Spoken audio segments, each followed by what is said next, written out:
In the calm landscapes of Hyde Park, New York, a boy was born into privilege, Franklin Delano Roosevelt. But destiny had written a script for him far greater than wealth or luxury. He would one day face storms powerful enough to crush the strongest of men. Yet he would rise. Roosevelt grew up in comfort, but not complacency. He was taught that leadership was not inherited, it was earned. At Harvard, he walked with confidence. But behind that confident smile was a quiet fire, a desire to make history, not just to be a part of it. His early years in politics were not glorious. He failed, stumbled, and was often underestimated. They called him too soft, too idealistic. But Roosevelt had something others didn't: the patience to wait, the intelligence to observe, and the courage to rebuild. Then came the moment that would break most men: polio. At just 39, Roosevelt was struck down. His legs refused to move. The world saw a crippled man, broken and defeated. But Roosevelt saw a test. He said once, "The only limit to our realization of tomorrow will be our doubts of today." He didn't hide his pain, he transformed it. From his wheelchair, he found new strength, mental, emotional, spiritual. What paralysis took from his body, determination gave to his mind. His wife Eleanor became his voice of empathy, his bridge to the people. Together they understood something America had forgotten: that leadership wasn't about power, it was about connection. As the Great Depression shattered millions of lives, Roosevelt rose from the shadows, not as a politician, but as a symbol of hope. His voice on the radio became America's heartbeat. The fireside chats weren't speeches, they were conversations between a leader and his people. He told them not what they wanted to hear, but what they needed to hear. "We have nothing to fear but fear itself." Those words didn't just echo through time, they redefined courage. In the silence of despair, Roosevelt taught America to believe again. But behind that calm voice, another Roosevelt was awakening, one who understood that politics wasn't only about empathy, it was about control. And as his influence grew, so did his ability to shape destiny, not by force, but by subtle manipulation. He had learned one thing from pain: that true power doesn't shout, it whispers.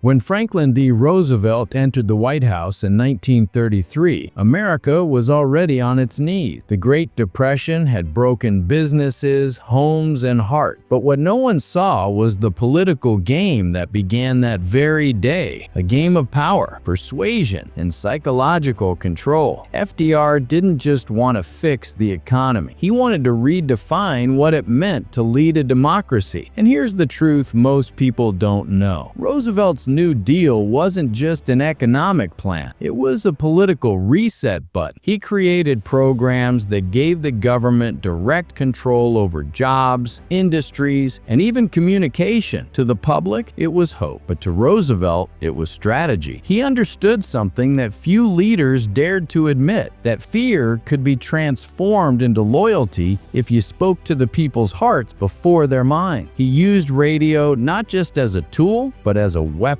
His fireside chats sounded intimate, but behind them was a carefully calculated system of emotional influence. He rehearsed his pauses, his tone, even his breathing. Every word was measured to sound like comfort, but to carry command. And then came something hidden beneath the surface: Roosevelt's circle of unofficial advisors, later known as the Brain Trust, a mix of professors, journalists, and economists who quietly shaped policies that centralized power in the executive branch. One of his most secretive advisors, Felix Frankfurter, once said in private, "The president's strength lies not in his authority, but in his ability to make people think his decisions are their own." Roosevelt mastered this psychology. He didn't tell people what to do, he made them believe it was their idea. Behind closed doors, he manipulated political alliances like pieces on a chessboard. Even his relationship with Congress became a silent duel of intelligence. He would leak information, create public pressure, and then step in as the hero to solve the crisis he had engineered. But the true depth of his strategy was revealed during World War II. While the public believed Roosevelt reluctantly entered the war after Pearl Harbor,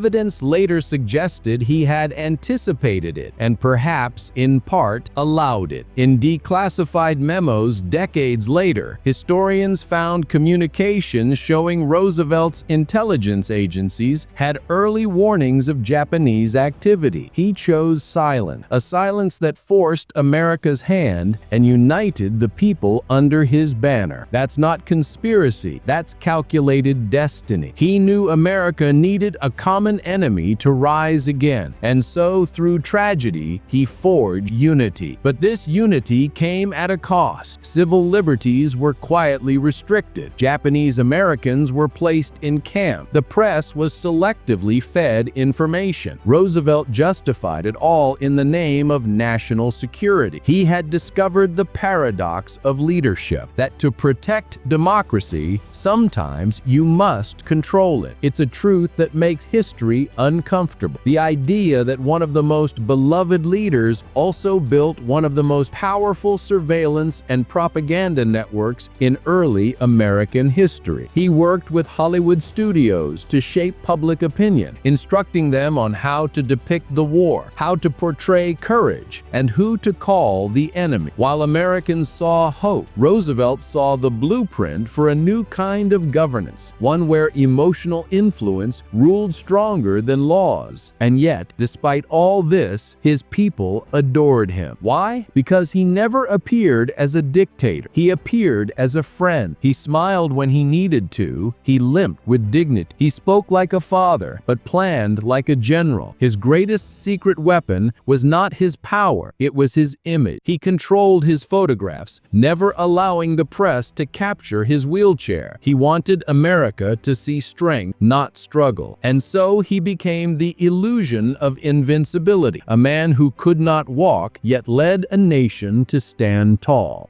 But behind that calm face, behind the charm and the warmth, Roosevelt was carrying a truth that few men could bear, that sometimes to change the world, you must first break its rules. By the time Franklin D. Roosevelt entered his fourth term, he was more than just a president. He was an institution. America didn't just trust him, it depended on him. But behind the glow of victory, behind the flags, speeches, and parades, Roosevelt's world was beginning to darken. He had built a legacy of control so subtle, so deeply embedded in the machinery of government, that even his allies could not fully see where democracy ended and his influence began. And yet, the man who once commanded nation was now fighting a silent war within himself, a war of exhaustion, betrayal, and moral conflict. Few knew that by 1944, Roosevelt's health had deteriorated far beyond what the public was told. The nation saw a smiling leader. Behind closed doors, he could barely stand without assistance. His doctors, under strict order, hid the truth. The American people were never told that their president was suffering from severe heart failure and high blood pressure that could kill him any day. The reason? Roosevelt himself demanded secrecy. He believed the people needed strength, not sympathy. He said to his physician once, in a whisper few ever heard, "If they see me weak, the country will fall weak with me." And so the illusion of strength continued. Every public appearance, every photo was rehearsed like theater. Assistants would position him carefully, lights adjusted to hide his fatigue.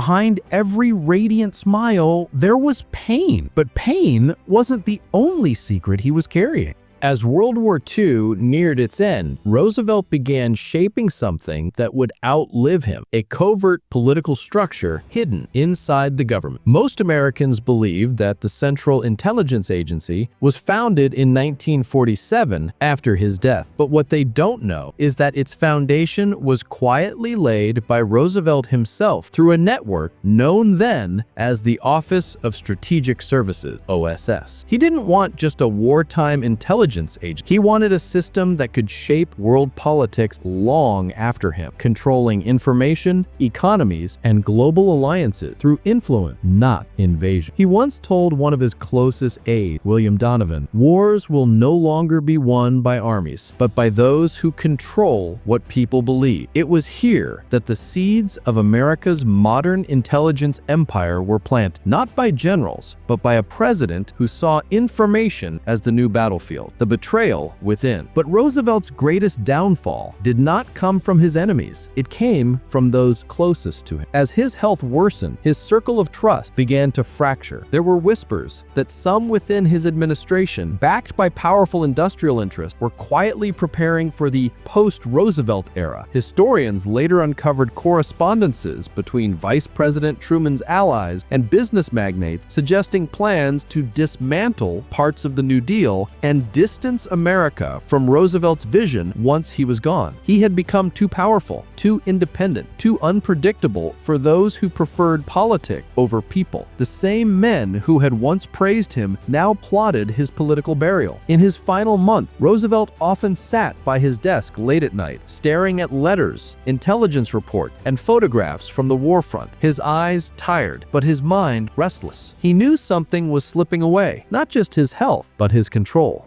In February 1945, Roosevelt traveled to Yalta to meet Churchill and Stalin. It was one of his last great acts as a world leader, a summit that would decide the shape of the post-war world. But what few know is that during this meeting, Roosevelt was already gravely ill. Doctors had warned him he might not survive the trip. Still, he went because he believed one last time he could balance power between East and West. Observers noted that he appeared frail, his skin pale, his voice weaker than ever. And yet, for those brief moments, the world once again saw the Roosevelt magic. He smiled, negotiated, charmed, and persuaded. Even Stalin, cold, calculating Stalin, respected him. But what Roosevelt didn't know was that both Churchill and Stalin had already begun making secret deals, carving up territories and influence while America's leader was fading. When he returned to the U.S., aides recalled that he looked like a man who knew his time was ending, the quiet end. April 12, 1945, Warm Springs, Georgia. Roosevelt sat for a portrait. He smiled, faintly, weakly, but still that familiar Roosevelt smile. Minutes later, he collapsed. A cerebral hemorrhage ended his life before the painting could be finished. But here's the part history often forgets. His unfinished portrait became a symbol, a face that tried to smile through the weight of the world but never got the chance to rest. That day, the world wept for a leader, but those inside the system he built quietly exhaled, because with his death, the true era of controlled democracy began, where Roosevelt's emotional politics evolved into the machinery of modern influence.